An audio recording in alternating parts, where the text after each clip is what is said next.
Hey rovers, Harrison here. As far you might know, in version 2.0 of Wuthering Waves, we were introduced to a new city called Resonator. This 2.0 version also brought some crucial lore to the game. In the future or current version of Wuthering Waves, which is 2.2, we got a big breakthrough in the main quest. In the trailer, we can currently see Cantella, or you can call her Flooderies, playing the major role.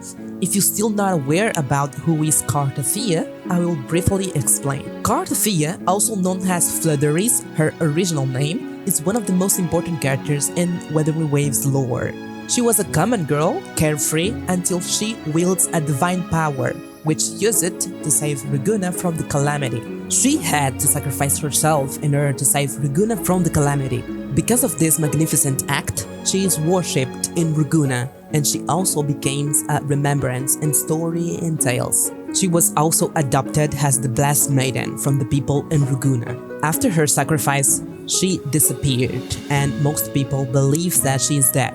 But suddenly, she showed up in our faces in the end of the Carnival in Resonator. Now everything is making sense. The old version or the darker version of Flooderies that we saw in the last trailer, we also saw here in this trailer. She wasn't dead after all, but some people still believe that she is dead. That's why in the beginning of the trailer of 2.2, someone says that the real Blessed Maiden is dead. I think the only one who can see her is the rover. For now, something is really true. Cantella is alive.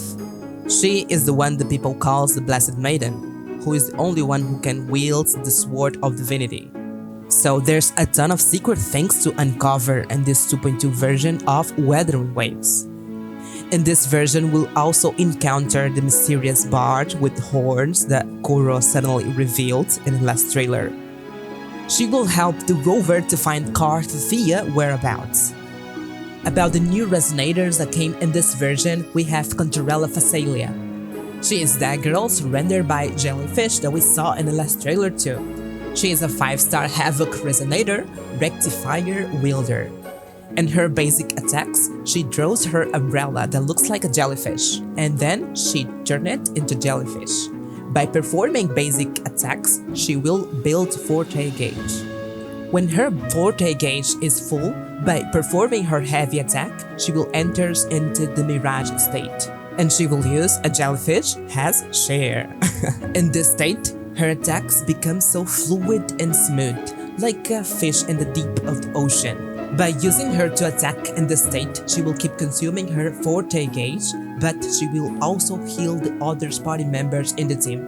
Her Resonator skill can make some enemies' movement slow down, which is kinda useful in crowd-controlled teams. But one of the most interesting things in her kit, in my opinion, is her Resonator Liberation. By using it, she enters in a coordinated state, providing Havoc damage bonus and Resonator skill damage amplification. Okay, she deals damage off field, provides buffs for the teams, and heals. 3 in 1. Amazing character. In addition, besides she swims faster than other Resonators, I think she is the only Resonator that can utilize her heavy attack in the water. The next one is not a new Resonator, but is the new element for the rover. This new rover is a 5-star Aero Resonator, Sword Wielder. The way he utilized the sword kinda reminds me of the Sword of Divinity that we heard in the trailer. Is it there where this new rover Aero Resonator came from? I'm curious to know. Her basic attacks allows him to swiftly execute mid-air attacks. While mid-air, you can also utilize his resonance skill from there. By using his resonance skill, he will convert all the spectral frazzle effect that the enemies have into Aero Erosion.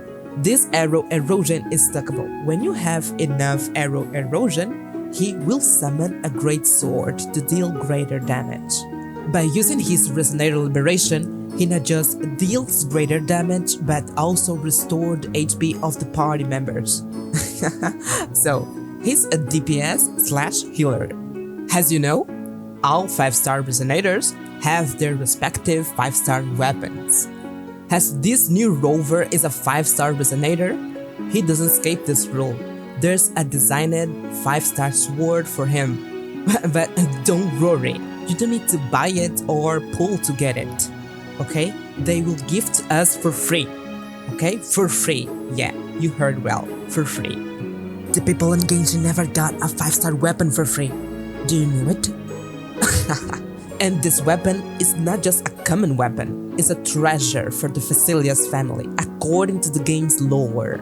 In this version was also featured a new prestigious area in the heavens alongside with sentinels called a Venalium. Some parts of this secret seminary that we'll find in the main quest is upside down because of some calamities. But don't worry, there's a new device to help us with this, called Gravity Calibrator. We'll use it to adjust the gravity. So be prepared to explore a Venalium looking for the Sentinel with Cartothia's help. It's a really fun quest with a ton of battles, mini-games, and we can even use the glider and other stuffs. There's a ton of new echoes to you to put in your echoes collections. The first are the 3 new Drake echoes with different attributes. These new attributes are Aero, Electro, and Glacial. There's other 4 new types of echoes of the Order. These echoes use to maintain the Order in Ruguna. One of them will receive a Phantom version. The next echo to join the collection is a Nightmare echo. So new echoes means new Sonara effects to take part in the gameplay. This new Sonara effects calls Gusts of Welkin and will boost the Aero damage when someone applies Aero Erosion. I've already explained how to create Aero Erosion before. You can just create Aero Erosion when someone is under the Spectral Frazzle effect. By using the resonance skill of the Aero rover, he will convert all the Spectral Frazzle into Aero Erosion. Don't forget that the Spectral Frazzle is a negative status. The last echo looks like the sword of divinity that Flooderis is holding. The name is exactly reminiscent Flooderis, but it will only appear as reverberation when we are not fighting with tacit discords. But it looks strong and stylish. You can obtain this echo after defeat Flooderis. There's many new good events and permanent challenges, but we don't have time to talk about all of them, but let's just jump into the system optimizations. The first one is an option that you can use to check all the dialogues during the quests. Pretty useful in case you miss some key moments in the story. In the world map, the number of placeable objects will be increased. The number of cascade sonar will be increased up to 5 and the waypoints will be increased up to 10. Another cool improvement is a supply backpack quick access. It's basically a new way to access the backpack quickly.